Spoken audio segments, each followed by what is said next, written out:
Oi, gente, boa noite. A paz do Senhor Jesus, que Deus abençoe cada um que vai receber a palavra do Senhor, amém? A gente tem que agradecer a Deus todos os dias, né? Como Deus é bom na nossa vida, né? Deus nos ajuda, nos dá força, coragem para enfrentar as lutas diárias, né? Nós temos que estar sempre buscando Deus, porque Ele é tremendo e maravilhoso, amém? E a palavra de Deus, a gente está continuando em Gênesis, sabe? Eu já acho que eu falei, vou tornar a falar para aqueles que estão chegando no meu canal, né? Se você não se inscreveu, se inscreva no meu canal. Meu canal é Meninas Olhos de Deus, tá? Você ative o sininho de notificações, dê o like, compartilhe, comente, é muito importante, tá? É muito importante a gente, quando a gente vai para uma ministração, a palavra de Deus, um estudo bíblico, a gente tem que comentar, né? Amém, glória a Deus, eu creio, porque é importante no mundo espiritual da legalidade a palavra de Deus. Você confirma que você crê, né? E tudo que Deus fala para nós é um direcionamento, né? Deus está sempre abrindo nossos olhos, né? Nos ensinando através da sua palavra, a maneira de nós se comportar, de agir, né? Para estar dentro da vontade de Deus. Nós temos que andar debaixo da palavra do Senhor, debaixo das orientações, direcionamento de Deus, posicionamento que Deus quer que nós tenhamos, porque para nós ter uma vida realizada, feliz, é com Deus. As pessoas pensam que realização, a gente vê muito no mundo hoje, um mundo que vende muita imagem, que realização é você ser rico, famoso, né? Você ter uma vida muito bem, se não falta nada para você. Não, não é. Isso aí é ilusão, né? Nós temos a necessidade, nós somos humanos, o ser humano, a gente sabe que quanto mais ele tem, mais ele quer. Isso faz parte, nós somos assim, né? É da nossa natureza.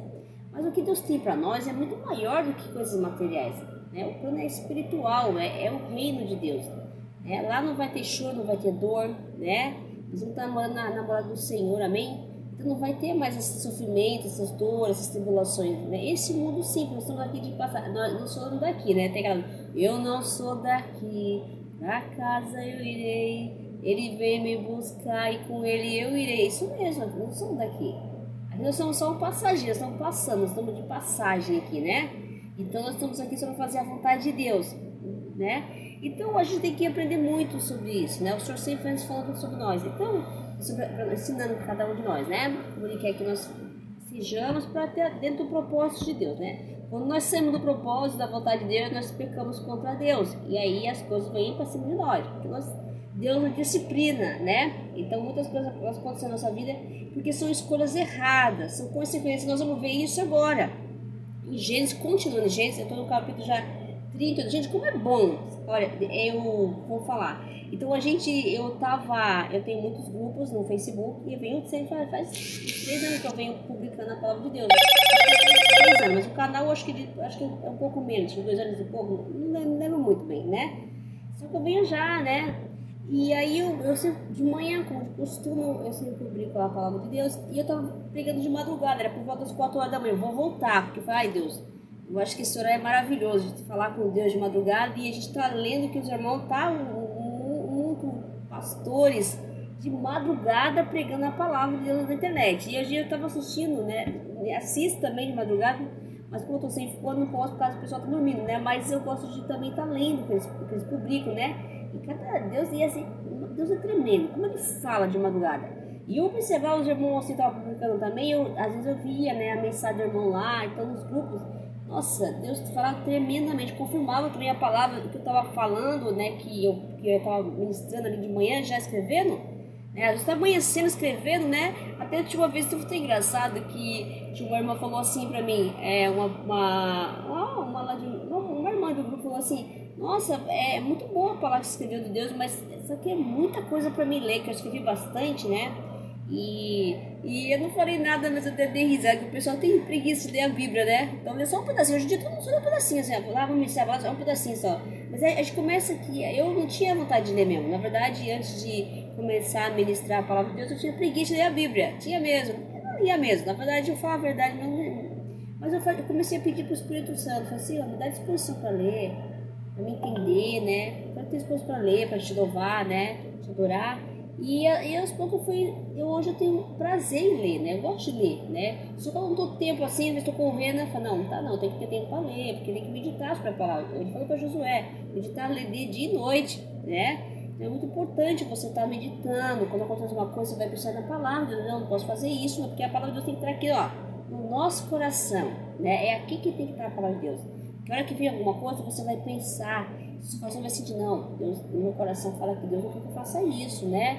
Você tem que entender isso. Então a palavra de Deus tem que estar aqui no nosso coração, aqui é onde o Senhor tem que morar, no nosso coração, amém? Bom, e aí eu continuando em Gênesis, daí o pessoal de madrugada pregando, e eu falei, nossa, um dia eu comecei a ver muito sobre Moisés, né? E Moisés, aquela passagem do Mar Vermelho, até hoje, né? É que é Deus que toca, né? E eu não ministrei essa palavra até hoje, não trouxe aqui pro canal. Pode, se vocês quiserem ver os vídeos, aí não tem essa passagem do Mar Vermelho tão linda, né? Essa passagem que tirou o povo do Egito lá. Então, e aí eu falei, meu Deus, aí o Senhor me tocou, né? Pra mim, para nós entender o que aconteceu nesse processo, para chegar lá no Mar Vermelho, o povo no Egito tem que ir de Gênesis aqui, né? Não foi no princípio da criação, mas eu fui no chamado de Abrão, que é aí que começa a trajetória do povo ir para o Egito, né? Nós estamos vendo agora que nesses capítulos anteriores aqui, que José já foi vendido para o escravo. Agora nós vamos ver a história hoje de Judá e Tamar, né? Então ele saiu da casa dos pais, né? Então nós vamos ver essa história também, que nós não podemos deixar de passar, não pode deixar de passar despercebido, porque essa história tem uma lição de Deus, tem um posicionamento de Deus para nossa vida, amém? Então vamos continuar acompanhando, e eu vou até onde Deus quer que eu vá, né? É a vontade do Senhor, amém? Né? Então o Senhor me inspira, o Senhor me dá força, né? E eu quero, em nome de Jesus, eu vou chegar lá no Mar Vermelho, em nome de Jesus. Pode ser que não vai ser esse ano, porque a história é muito grande, vai vir agora, muita coisa vai acontecer ainda, né? E a gente vai viajar na história, Deus vai nos revelando, Ele quer que nós se posicione à vontade dele, à vontade do Senhor, amém? Mas nós vamos chegar lá, em nome de Jesus, amém? Nós vamos ver Moisés aí pela frente, nós vamos ver Josué, nós vamos indo, né? Nós vamos chegar lá, em nome de Jesus. Mas vai terminar quando Deus quiser, a vontade é do Senhor. E nesse tempo a gente vai estudando a história, como é bom, né? A gente tem esse estudo da história, conhecer o que aconteceu na história, é maravilhoso. Eu falo a verdade, estou gostando muito, né? Como o Senhor vem falando comigo tremendamente através da história de Gênesis, e a gente vai entendendo o que Deus vem falando para nós, vai acompanhando. Quando você lê com pressa, você não entende. Aqui tem detalhes assim, que a gente começa a analisar, né? Meditar sobre o que Deus está falando, amém? Então vamos lá. Então, primeiramente, eu peço para o Espírito Santo de Deus que domine meu coração, né? E que esvazie do meu eu, né? E que encha dele, né? A presença da minha vida aqui na minha casa nesse momento. E para todos aqueles que vão receber a palavra de Deus, né? Que ilumine as suas mentes, seu coração, dê sabedoria, discernimento diante de uma situação também, né? E que Deus dê força e coragem para enfrentar qualquer situação, porque Deus está no controle de todas as coisas, amém? Que Deus abençoe, receba a palavra de Deus no coração, louvado seja o nome do Senhor, amém. Bom, então aqui nós vamos entrar na história de Judá e Tamar. Aconteceu, no Gênesis capítulo 38, aconteceu por um tempo, né, que Judá, ele se afastou da casa dos pais, ele se afastou, né, e ele se hospedou na casa de um adulamita chamado Ira, né. Ali ele viu a filha desse cananeu, né, chamada Suai. Aqui estava Sua, mas é Suai, né? É que a minha Bíblia tem as palavras são um pouco antigas, né? A Bíblia é um pouco mais antiga. Sua, mas aqui é Suai, né? Ele a tomou por mulher e a possuiu, né? E ela concebeu, ela engravidou, deu à luz a um filho e chamou de né? Tornou ela engravidar de novo e deu à luz a um filho e chamou, e deu o nome de Onã, né? Continuou ainda e deu à luz a outro filho, terceiro filho, e ela deu o nome de Selá. Ela estava em Equisibe quando teve. Judá, pois, tomou esposa para o primeiro filho, né, o seu primogênito. O nome dela era, então ele arrumou uma esposa para o filho dele chamada Tamar, tá? E o Tamar, né? Só que porém, o primogênito de Judá era perverso, né? perverso perante o Senhor, pelo que o Senhor... Então ele era perverso, né? Então o Senhor matou ele, né? Depois Judá, disse Judá ao não, possui a mulher do teu irmão, né? Cumpre o levirato, suscita descendência do teu irmão. O levirato, na verdade, ele era um costume antigo deles, né? Que garantia, né? É como se fosse assim, eu não posso dizer que eles... É uma garantia de geração, né? De herdeiros, mas também é de uma maneira assim de respeito àquele, é como se aquela pessoa continuasse, né, a descendência dele, né? Era uma questão só de um costume antigo deles. Deixa eu ver, até explicar melhor aqui. Aqui onde está, deixa eu ver aqui, pra gente entender melhor. Aqui eu até fui pesquisar sobre isso, tinha várias explicações, mas eu achei que essa era um costume deles, né? Tinha que casar conforme esse costume. A lei que prevê para continuar uma linhagem. O próprio pai poderia gerar para a própria linhagem, né? Deixa eu ver aqui, tem mais uma explicação aqui. Eu fui pesquisar, mas eu vi tanta explicação que até eu fiquei até meio confusa. Mas é um costume deles, né? Manter a... Deixa eu ver. Aqui fala... Aqui, fala que um costume mais tarde foi formalizado na lei de Moisés, Deuteronômio 25, 5 e 10, com regras bem definidas. O filho nascido dessa união não pertenceria ao pai biológico, mas seria considerado legalmente descendente do irmão falecido, continuar descendente do irmão falecido, né? Após a concepção, o vínculo conjugal era encerrado e a mulher voltava a ter a condição de viúva. Então era só para manter a descendência, né, do falecido, né? O papel que havia se cumprido. Então era isso mesmo, para manter a descendência do que havia falecido, né? Então, aí o que aconteceu? E aí ele casou também. O Onã casou com a mulher do seu irmão, né? Para manter a descendência do irmão, né? E sabia, porém, que seu filho não seria tido por seu. Todas as vezes que possuía a mulher do seu irmão, o Onã, ele pegava, jogava o sêmen na terra, para não dar descendência do irmão, porque ele não queria, né? Ele não queria que o filho fosse dele, biológico dele, mas que tivesse fosse considerado descendência do irmão dele, não queria. Então Deus não viu isso como uma coisa boa, né? Então ele também era perverso, então Deus também matou ele, né? Então disse Judá a Tamar, a sua nora: permanece na casa do seu pai, volta para o teu pai, até que, sei lá, meu filho cresça, né, seja um homem, pois disse, para que não morra também esse como seus irmãos. Assim Tamar foi, né, passou a residir na casa do seu pai, né? No decorrer do tempo, morreu morreu a Suai, né, a mulher de Judá, e Judá foi consolado, né?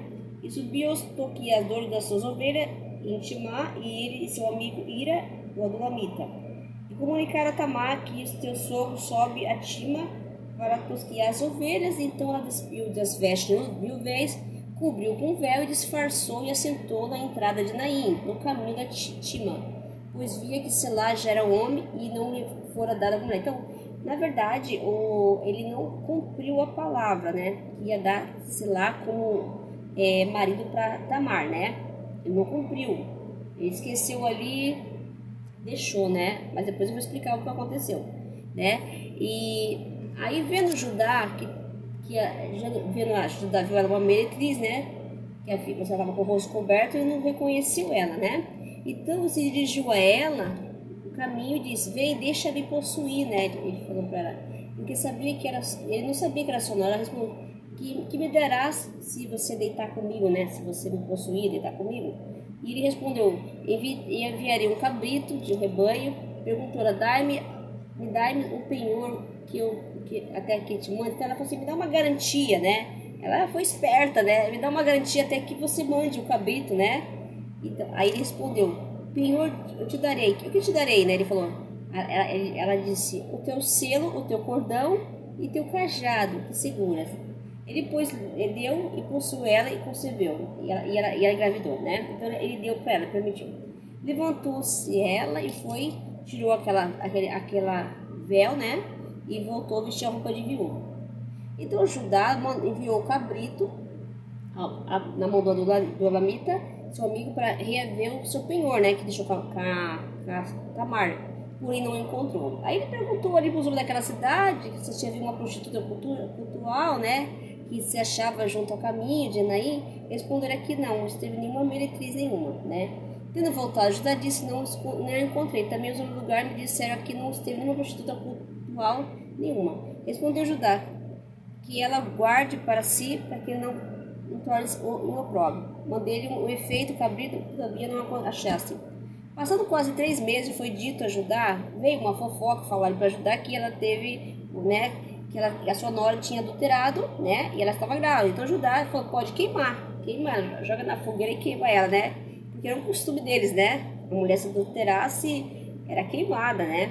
Então, aí ela tirou o manto, né, ela foi até ele, tirou o manto e disse que sogro, dome, quem são essas coisas? Ela perguntou, que eu concebi. E de quem é esse selo, esse cordão e esse cajado? Reconheceu Judá, né, que eram as coisas dele, e disse, mais justa era do que eu, porquanto não odeia, ele não deu o filho dele selar, né, meu filho, e nunca mais a possuiu, né.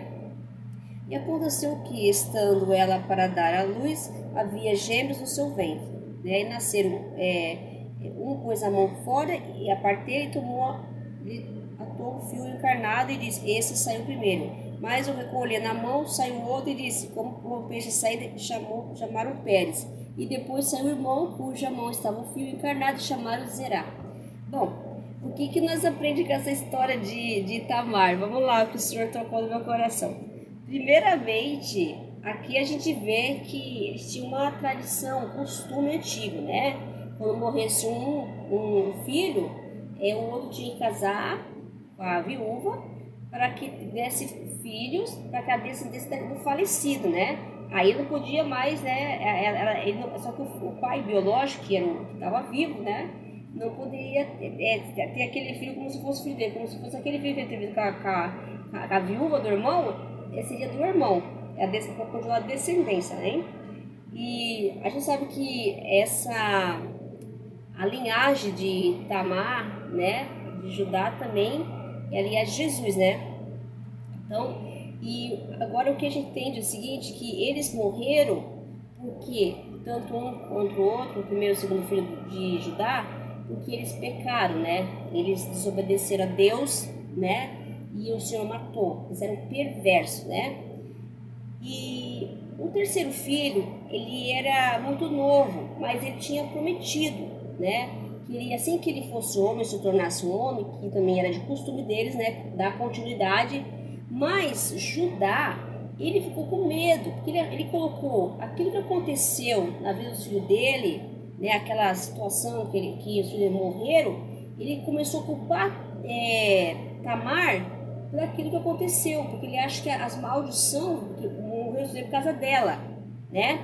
Então ele colocou a culpa nela e com medo do terceiro filho morrer, ele enviou ela para casa do pai dela, né?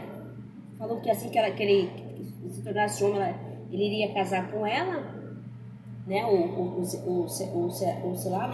Sei lá, né? Só que ele esqueceu por um momento e também ele ignorou, né? Ele não quis, na verdade, né? Ele ficou com medo do filho dele também, do terceiro filho morrer, né? E nisso, é claro que a gente vê que é o Senhor, né? O Senhor, tudo que cada um tem um propósito, então Deus também, né? Tem um propósito das coisas, né? Deus deu sabedoria para ela. Né? A gente pode ver que Deus deu sabedoria para ela e ela usou, e foi uma mulher sábia, né? Ela não desistiu daquilo que ela queria, o sonho de ser mãe, né? E dar continuidade, né? E ela resolveu o quê? Se disfarçar de uma prostituta, de uma meretriz, né? E ela foi até lá e naquele tempo os homens também, né? Se viu uma prostituta, né? Não, hoje em dia não, né? E viu ela lá e ela conseguiu, né? Ele conquistou ele, só que em troca, né? Ele resolveu dar um cabrito para ela, mas não estava com ele naquele momento, né? E ela falou, não, você deixa seus penhores, suas coisas comigo como garantia, né? Esperta ela, né? E assim, é como se fosse uma prova ali, né? Quando acontecesse alguma coisa, ela já estava assim, já tinha sabedoria, acho que Deus deu para ela, né? E ela tinha que mostrar, né? provar que foi ele, né? Tipo, naquele tempo não tinha DNA, mas era como se fosse, né? Vou provar, né? E os homens antigamente usavam com cajado, isso aí era da cultura deles, né? Então não tinha como negar, né? Então ela pediu como garantia, olha só que interessante. Ele foi, e depois ele mandou um amigo dele, né? Trazer o cabrito e não encontrou. E ele foi perguntar, mas ninguém sabia dessa prostituta cultural, né? E aí depois ele tava lá, né? Escutou um boato que a sua nora estava grávida, que adulterou. Então naquele tempo também, né? Eles não pensavam em nada, pode queimar. Ah, ela adulterou, não quer saber de quem que era, não foi investigar, não foi perguntar, não. Bastou uma calúnia e já condenou ela, né? Pode matar ela e morre, porque, né? Só que ele esqueceu que ele tinha uma falta com ela, né? Tinha uma falta que ele prometeu e não cumpriu, né? Quando ela veio falar com ele, né? Ela veio mostrar, eu tô grávida dessa pessoa aqui, eu concebi dessa pessoa aqui que deixou esse cajado, né? Deixou o cordão, o cajado, né? E o selo. Aí ele viu que era dele. Aí ele falou, nossa, você é mais justo do que eu, né? Quer dizer, você é mais justo do que eu. Eu prometi ao meu filho e não cumpri. Ele viu, né? E então aí ela não morreu, né? Ela foi poupada, né? Só que ele não podia possuir mais, que nem a tradição também, né? Depois se tivesse o filho, não podia mais possuir, né? Ela como esposa. E aí deu continuidade, né? Ele da linhagem de Jesus, né? Jesus, a descendência de Selá, de Tamar com Judá, né? E aí ele viu que ele errou, né? Que ele foi injusto, né? Não foi ver os fatos, né? A gente vê que a pessoa, isso acontece conosco hoje, né? Já é uma lei assim que, não fez errado, pode matar. E às vezes as pessoas levantam, eu aprendi essa palavra, que às vezes isso traz nossos tempos hoje, né? Às vezes a pessoa levanta um falso testemunho da outra, acusa a outra, sem conhecer, sem ver os fatos que aconteceu, se a pessoa é culpada, e às vezes vem uma fofoca que nem sabe quem é você, nem conhece a sua vida, né? E vai quando é o caso de Jesus, né? Quando aqueles homens chegaram, começaram a queriam apedrejar aquela prostituta, né?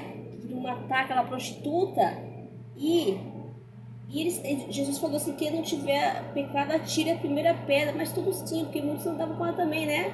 E o Judá não é diferente aqui, né? Ele errou, né? Ele errou porque ele prometeu, né, que era lei, né, o costume deles, e ele negou, porque ele não queria, ele jogou a culpa. Então muitas vezes joga a culpa do nosso problema nos outros, né? Acontece coisa na nossa casa, na nossa vida, consequência dos nossos atos, né? Porque a gente tem mania de passar muito a mão na cabeça, né? E a gente não sabe que os problemas estão na nossa família, está dentro da nossa família, nossa casa. E a gente tem mania de apontar, não aconteceu comigo porque foi fulano que fez, ele fez isso. Não. Que bom que Deus mostra para nós que muitas vezes acontece coisas na nossa vida, estamos tendo consequências na nossa vida, são escolhas erradas, ou coisa que nós fizemos que nós não sabemos, né? É por causa dos filhos dele, né? Ele botou a culpa dos filhos dele, na morte dos filhos dele, nela, na Tamar. Mas na verdade foi o que aconteceu, né? A história de ver que os filhos eram mal, né? Então ela sofreu uma injustiça, né?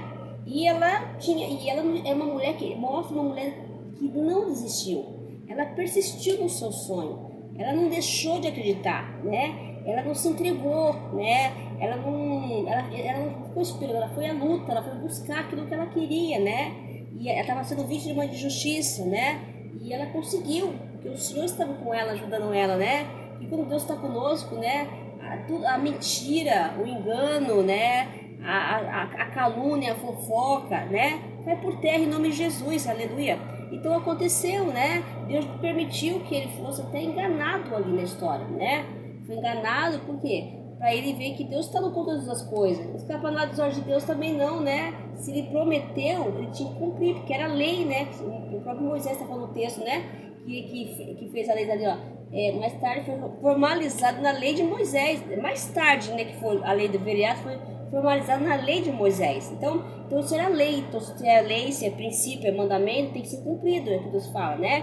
Então ele condenou a nora dele, né? se ela fosse culpada da morte. Às vezes nós queremos culpar os outros, né? Mas a culpa está em nós, é nós que erramos, né? Nós apontamos os dedos, mas é nós que erramos, né? Que a gente quer sair como inocente. Aí ele viu que ele foi injusto, né? Ela é mais justa do que eu, ele falou, né? Viu? E ele por uma fofoca, não foi lá saber o que aconteceu, né? Claro, né? Naquele tempo não tinha isso que nem hoje não, né? Falou mal, alguém falou, ó, fulana tá atrás de uma, nem quer saber, né? Quem já matava, apedrejava as pessoas. Era assim antigamente, né? Mas não é diferente nesse mundo de hoje não. Hoje não apedreja a gente com uma pedra, né? Mas é claro que acontece tragédia quando a pessoa inventa, né? Fala que a mulher do outro tá traindo, até por inveja, ciúme, a mulher também faz intriga pra ficar com o pai dos outros. Hoje tem tudo, né? Você vê que hoje nós estamos num mundo assim. Mas quando a gente aponta o dedo pra nós, não conhece a nossa vida, né? Fala mal da gente, não conhece a nossa dor, né? Não sabe, então vai inventar uma fulana, você viu aquela fulana lá, ela fez assim, não sabe, fica falando, acusando, não conhece a pessoa, né? E isso acontece tragédia, morte, de inveja, que tem muito isso hoje em dia, né? Não sabe a luta da pessoa e não vai lá saber o que aconteceu, tirar uma satisfação, olha, o que aconteceu, se colocar no lugar do outro, por que aconteceu isso também, né? Porque a gente sabe julgar, né? Porque Jesus não ensina, Jesus ensina o tempo todo a amar só quem nos ama, não, que recompensa teremos? Amar aqueles que nos odeiam, aqueles que nos perseguem, né? Porque Jesus conhece nosso coração, né? Você vê a história de Jonas tão linda, que Jesus mandou Jonas ir lá naquela cidade, Nínive, né? E Jonas não quis ir, escondendo o barco lá, né? Fugiu, né? E Deus mandou tempestade lá, até os marinheiros, os marinheiros se converteram, jogaram Jonas no mar, e o peixe engoliu Jonas. Depois Jonas sofreu, orou, pediu perdão para Deus ali, né? Dentro do peixe ali, né? E Deus colocou ele lá no lugar que ele tinha que ir lá, né? Que Deus ordenou para Jonas ir lá, né? Na verdade, Jonas foi evangelizar o Ide, né? E aí chegou lá que já não queria, que já aquele povo não tinha salvação, né? Mas Jesus conhece o coração, né? E aí todos se converteram, né? Então Jesus conhece, porque às vezes a gente também julga as pessoas, né? Mas Deus conhece o coração. Porque Deus vê, o homem vê a aparência, mas Deus vê o coração. Deus fala de coração, né? Então, a Tamar, apesar dela ter enganado ele, ela sabia o que queria, né? E Deus deu sabedoria para ela, né? E ela foi julgada, né? Ela foi, a morte dos filhos dele, ele colocou a culpa nela, né? E depois que tudo aconteceu, ainda ele também, sem saber o que aconteceu, a gente vê a história, ele foi precipitado, pode queimar nela, né? Só que ela foi inteligente, deu sabedoria para ela, que ela deixou a prova aqui, ó. Aqui tá a prova aqui, ó, né? Então, aqui tá a prova que é você, né? Sem rodeio, vou falar em português aqui, é você que me engravidou, você é o pai do meu filho, né? Então, Deus deu sabedoria, né? Então, de injustiçada, né? Culpada, que ele colocou a culpa nela, né? Ela saiu como que? Vitoriosa, né? O Senhor fazer ela assim vitoriosa, ela permaneceu, ela perseverou, ela teve fé, ela acreditou, e ela confiou e Deus deu a vitória para ela, né? Ser mãe, né? E ele ficou constrangido ali, né? Porque julgou, né? Porque ele prometeu e não cumpriu, então ele pecou contra Deus, né? Então ele fez o que? Ele ficou com medo o filho dele morrer, dar outro filho e morrer, né? Então ele achou que aquela maldição de estar morrendo era culpa dela, né? Então a gente vê que como Deus mostra, coisa linda, né? Deus mostra que a gente tem que tomar cuidado com o julgamento, né? Às vezes nós apontamos tanto o dedo, a gente tem que acolher, não a julgar, né? E conhecer a história da pessoa, antes de falar da pessoa, abrir a boca para falar mal dos outros, precisa antes conhecer, saber história. Por isso que é importante também a gente fala, as psicólogas estudam muito isso lá no fundo, né? Porque muitas vezes as pessoas têm doenças psicológicas, emocional, traumas, né? Traumas, né, de infância, né? Cria aquela personalidade fria, né? Você pode ver que quando a gente tem uma decepção amorosa, a gente muitas vezes nós mesmos somos frios, né? A gente não tem sentimento, apenas frio no nosso coração, né? Então a gente tem que entender que nós não podemos julgar as pessoas. Essa palavra nos ensina muito isso. Deus quer que nós não julguemos as pessoas. Conheça-as primeiro, né? Antes de você, alguém falar, vem fazer uma fofoca no seu ouvido, você fala, não vou falar de ninguém não. Eu não conheço a pessoa. E não dê ouvido, não. Quando alguém me julgar uma pessoa e falar mal dela, você não dê ouvido. Não dê lugar ao diabo, não. E muitas vezes também, e tem isso também. Muitas vezes a gente dá lugar à fofoca, calúnia, deformação e também tudo que a gente faz de errado, a gente vai culpar o diabo, né? O diabo, mas muitas vezes é nós que provocamos, é nós que julgamos, é nós mesmos. Nós precisamos melhorar, porque você me dá um coração bom, que eu possa ouvir meu irmão, não os defeitos meus irmãos, porque eu também tenho defeito, eu não sou perfeita, na verdade, né? Quem é perfeito é Deus, né? E nós estamos todos pecadores, então nós vamos errar, né? O que nós temos que fazer é o seguinte, nós temos que errar, se arrepender, né? E não ficar apontando dedo para ninguém não, porque ninguém aqui é perfeito, né? Nós vamos vacilar, né? Aqui ninguém é perfeito não, né? Então assim, confiar em Deus e em vez de irmãos para estar apontando o dedo para apontar o dedo, vamos abraçar, vamos parar as pessoas, né? E falar, Jesus te perdoa, Jesus te ama, né? É isso que Deus quer de nós, amém? Que Deus abençoe a todos, receba a palavra do Senhor no coração, né? E antes de falar da vida dos outros, primeiro conheça a pessoa, né? Antes de julgar, né? Antes de condenar, né? Jogar pedra, apedrejar, porque a gente é perseguido, né? A gente é caluniado, mas isso também faz parte. O Senhor fala que nós vamos ser perseguidos, vamos ser apedrejados, né? Caluniados, vamos ser, mas nós não podemos ser. Vamos fazer conosco, mas nós não podemos ser assim, porque os que são cristãos e creem em Deus, tem que ser a diferença, amém? Que Deus abençoe e fique com Deus. Tenha uma boa noite e a paz do Senhor Jesus, amém?